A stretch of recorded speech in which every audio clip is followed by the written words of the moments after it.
Hello students, हमारे JEE advance के PYQ की सॉल्यूशन में आज हम एक क्वेश्चन लाए जो कि जेई एडवांस 2021 से है। अगर आपको मेरे सॉल्यूशन अच्छे लग रहे हैं तो please subscribe the channel and hit the like button. One end of a horizontal uniform beam of weight W and length L is hinged on a vertical wall at a point O, and its other end is supported by a light inextendable rope. The other end of rope is fixed at point Q at a height L above the hinge at a point O. A block of weight alpha W is attached at the point P of the beam as shown in the figure.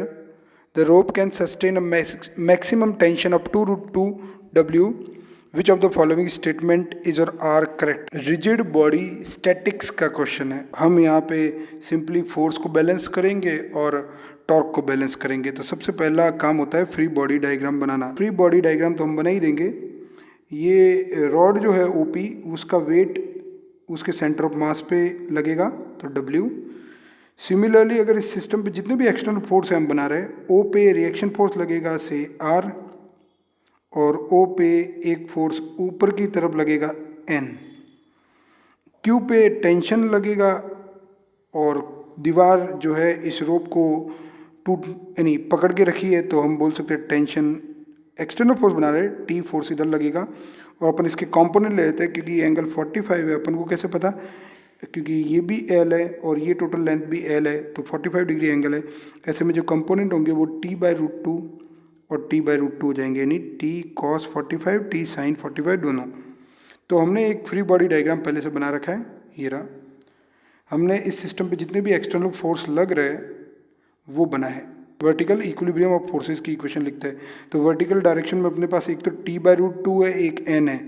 तो T by root to और N तो same direction में, और नीचे की तरफ W है और एल्फा डब्ल्यू है, तो ये इक्वल होने चाहिए। यहाँ से अपनी पहली इक्वेशन आ गई। ऐसे ही अपन हॉरिजॉन्टल डायरेक्शन में इक्विलिब्रियम ऑफ फोर्स लगा देते हैं। तो हॉरिजॉन्टल डायरेक्शन में एक तो टी बाई रूट टू है जो कि वॉल लगा रही है रोप पे, ठीक है ना, और एक हमारे पास आर है जो कि रॉड पे वॉल लगा रही है, ठीक है। अब ये अपने पास सेकेंड इक्वेशन होगी। अब अपन देख रहे हैं कि अपने पास एन अननोन है, आर भी अननोन है, टी भी अननोन है, तो अपन को एक और इक्वेशन चाहिए। और उसके लिए बेस्ट ये रहेगा कि अपन टॉर्क निकाल दे ओ पॉइंट के राउंड, क्योंकि ओ पॉइंट पे एन और आर दो फोर्स लग रहे हैं, और इसी के राउंड अगर मैं टॉर्क निकाल दूंगा तो एन और आर तो इक्वेशन में आएंगे ही नहीं।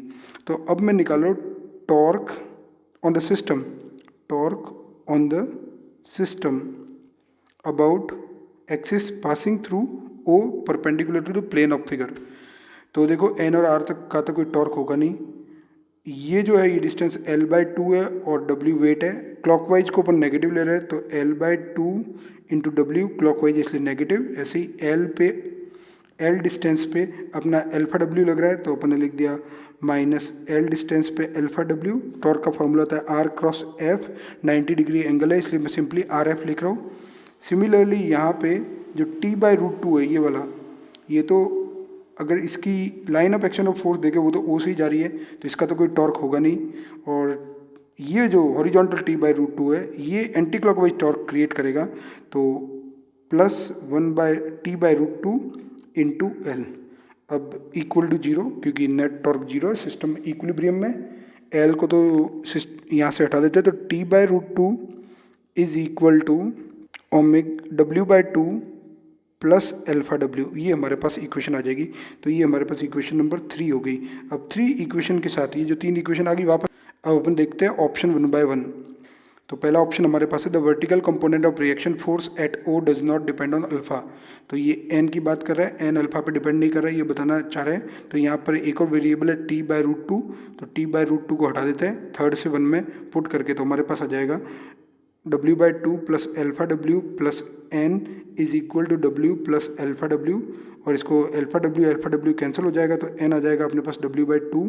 तो N does not depend on alpha, does not depend on alpha, depend on alpha. तो बिल्कुल ठीक बात है, तो ए ऑप्शन तो हमारा करेक्ट हो गया, कोई दिक्कत नहीं है।